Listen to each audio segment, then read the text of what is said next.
Monsieur Artus, bonjour. Bonjour. Vous venez régulièrement au Japon, qui est devenu un peu un laboratoire pour tous les macroéconomistes de la planète, avec des choses qui sont tentées qu'on n'avait jamais fait nulle part ailleurs, des chiffres, je pense au rapport de la PIB, enfin 250% de la dette publique par rapport au PIB. On en est où si on fait un bilan des Abenomics qui sont lancés par Abe fin 2012 et par Kuroda à la Boge au printemps 2013? On a eu cet immense plan de quantitative easing, d'assouplissement quantitatif, et on n'a toujours pas d'inflation dans le pays, ou très peu. Est-ce que ça s'explique? Pourquoi? Oui, alors juste, il y a aussi un autre laboratoire, c'est celui du vieillissement. Et là, ça rend modeste les économistes parce que rien ne se passe au Japon comme ce qu'on raconte dans les cours d'économie sur le vieillissement. En particulier, d'habitude, le vieillissement est supposé être inflationniste.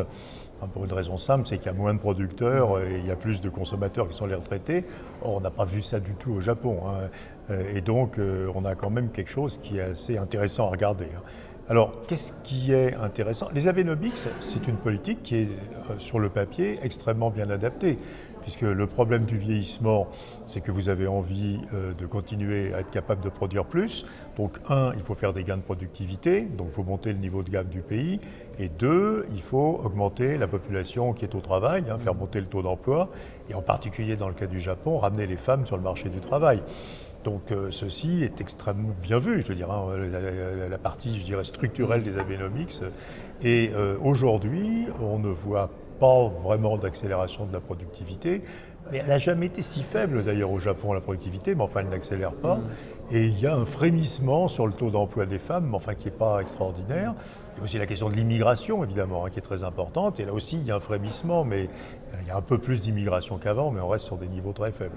Donc aujourd'hui, la croissance potentielle du Japon, elle reste quand même extrêmement basse. Mais sur les principes, on a plein de sympathie avec les Abenomics.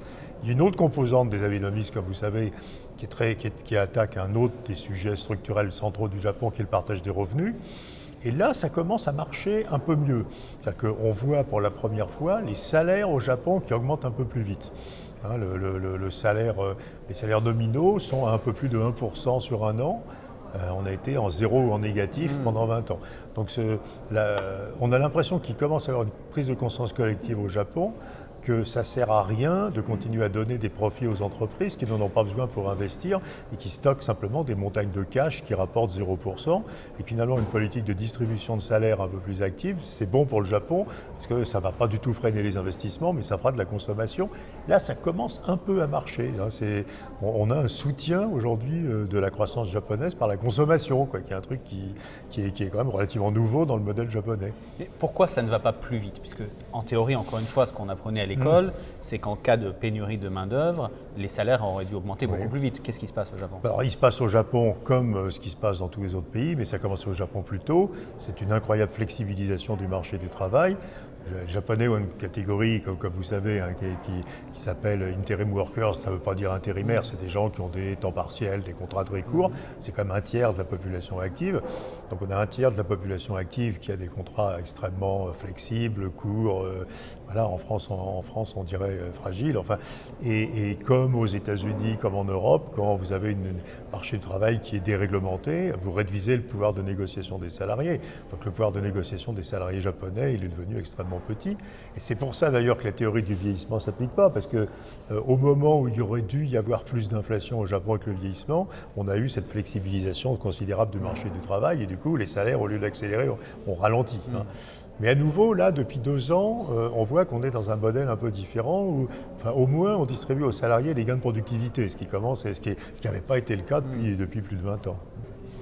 Merci beaucoup, M. Artus. Merci.